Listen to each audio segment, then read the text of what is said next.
ابو الیسر رضی اللہ عنہ سے روایت ہے کہ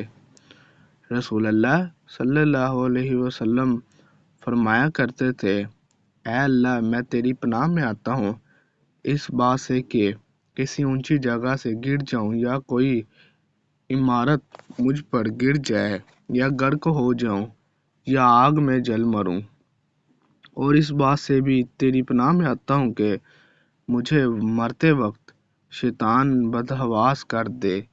اور میں اس بات سے بھی تیری پناہ میں آتا ہوں کہ تیرے راستے میں